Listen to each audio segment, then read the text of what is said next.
name's Rhiannon Fielder-Hobbs. I am a Welsh poet from Carmarthanshire. I have started writing poetry probably more seriously within the last 4 or 5 years, although it's something that I've really loved since childhood. My earliest stuff is probably exploring themes of faith, feminism and deep frustration. Also really just writing about motherhood. I have three young children, and looking into motherhood, and also having been diagnosed with postnatal depression after my second child was born, really exploring what happened for me there, and my experiences at that time was a big feature in my earlier work.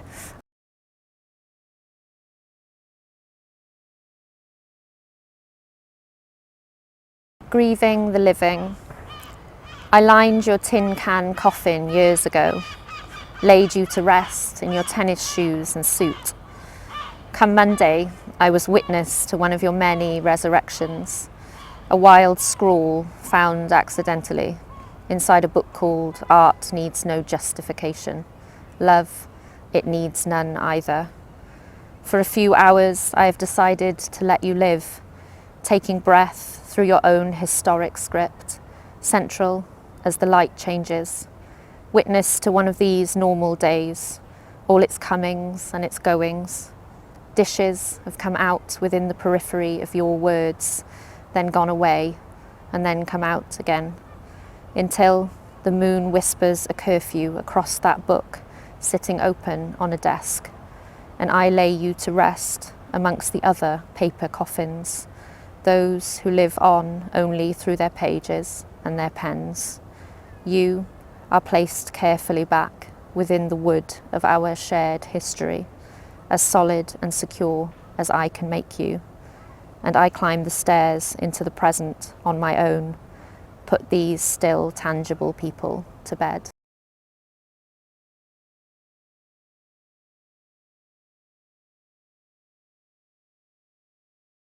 It's had a huge impact on my writing. I think it was the reason that I started to read poetry in much more depth.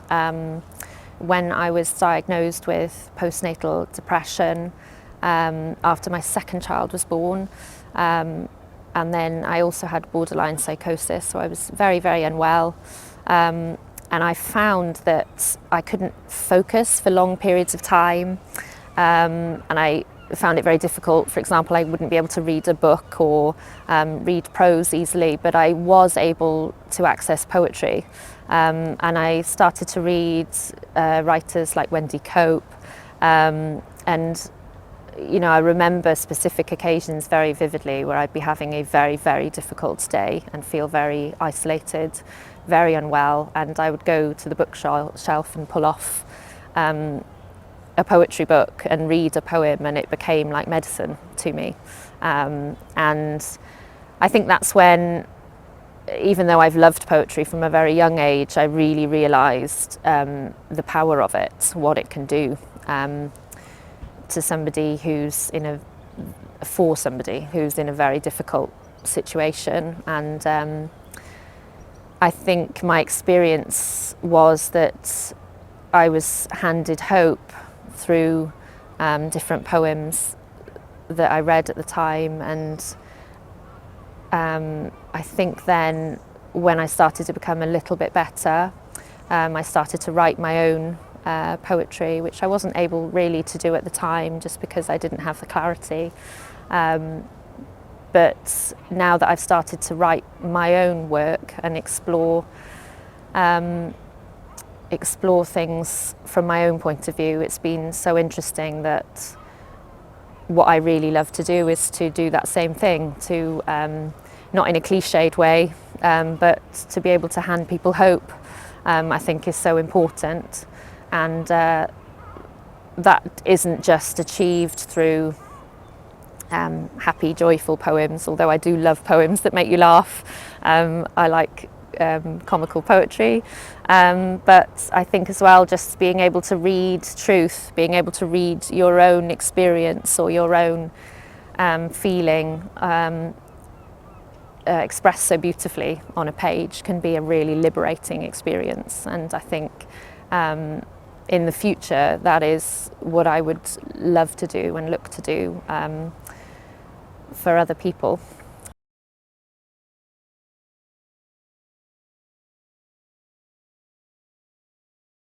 Rhiannon of Fiolder-Hobbs. My grandmother shared your mountain for a time, your circular language too, a mix of chapel rhyme and ancient anarchy, boiled blue and left to rest. You lent her your frustration. She chose to keep it underneath her Sunday hat. I keep it in my pocket, feel for its sharp edges. For years, men have framed you in pinks and blues when, all the while, red and orange hues ran violent through your two dry hands. My daughters will wear this lake. Did you weep as you took it off? Sometimes I think I catch your shape outside the driving rain. It is in water I see you best. Find my own voice rowing to you, to her, to all the others. Just a tap, they said. A tap to the arm, the shoulder, the head. But the water whispers red. She is gone, taken all he owned with her to the depths, limbs outstretched.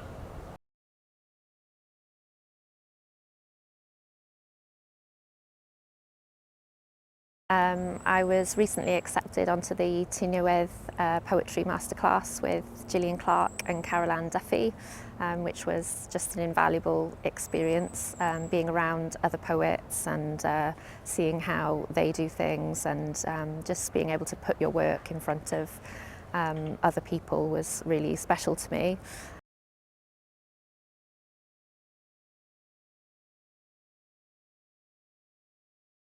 Bricks and mortar. We were all arms and legs once, swimming in the pools and spoils of war. We saw out the dawn together, resting our dream heavy heads on camp beds, a grubby mattress. In no time at all, you found yourself suited. I, becoming sealed in expectation, could only half embrace four walls, swung as a pendulum between ecstasis and frustration. We jarred some dreams, put them away at the back of the hallway cupboard, and then another, until all streams ran beige. Both you and I know that cupboard sings in the early hours. For a decade, we ignore it, caught between the demands of all these arms, all these legs. January, though we toil to starve it, arrives incandescent. The beige river is now dry. You and I are unsure if they jumped or if we threw them. Whichever, jars rise as relics from that singing hallway cupboard, now vintage pungent colour climbing bricks and mortar. Treading paint as much as water, we embrace a not so natural light, reject a decade's order, accept a painted dawn. This is daytime on our terms. It is anything but beige.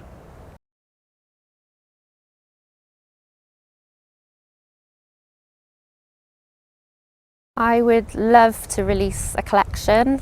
I think because of what poetry has done for me in terms of pulling me out from quite dark places, I think I would love to produce something that hands somebody hope. I think that's what I see my poetry as doing. Not just in the sense that you just talk about happy, upbeat things, but sometimes you're handed hope because you read an accurate account of what you're going through, and you see some truth on the page. And I think that's been powerful for me in my own journey, and I think I would love to write a collection that does that for somebody else. and also use poetry perhaps in a more practical way, whether that's in workshops or courses with women who've gone through similar things, and create a community around it.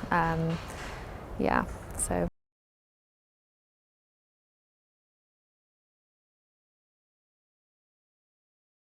On average in the UK, 1 rape per school day is reported to the police as having occurred on school premises. Almost a third of teenage girls say they've been sexually assaulted at school. Fix the system, not the women, by Laura Bates. On seeing some girls from the secondary school my daughter is starting year 7 at in September, walking down the street with dicks drawn all over the backs of their leaving t-shirts. Dicks. Here they come, wearing dicks, big dicks, always drawn erect, the phallic precursor to a life lived in the dick's shadow, giant dicky pen pricks all over the backs of adolescent girls who are, let's be honest, gagging for the dick. Who would you believe?